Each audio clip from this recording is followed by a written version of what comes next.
శ్రీ విష్ణు రూపాయ నమశివాయ. పూర్వం కాశ్మీర దేశంలో ఒక బ్రాహ్మణుడు ఉండేవాడు. ఆయనకు ఒక కూతురు ఉండేది. విపరీతంగా గారాబం చేసేసరికి యుక్త వయస్సు వచ్చినప్పటి నుంచి పరపురుషులతో సంబంధం పెట్టుకుని అమ్మాయి విచ్చలవిడిగా తిరిగేది. తండ్రి భరించలేక ఒక మంచి బ్రాహ్మణ కుటుంబాన్ని వెతికి వాళ్ళ కుమారుడికి ఇచ్చి పెళ్లి చేసేసి చేతులు దులిపేసుకున్నాడు.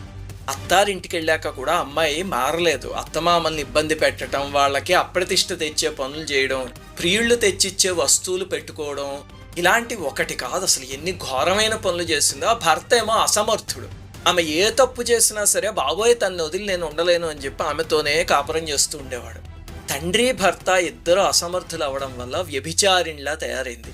అందరూ కలిసి కర్కశ అని పిలవడం మొదలుపెట్టారు. నిన్ను ఇంకా మేము భరించలేమమ్మా అని అత్తామామలు ఇంట్లోంచి బయటికి గెంటేశారు. పేరు కాపురం పెట్టాక ఇంకా ఆమె వ్యభిచారానికి హద్దు అదుపు లేకుండా పోయింది. భర్త అసమర్థుడైనా సరే ఆ చిన్నపాటి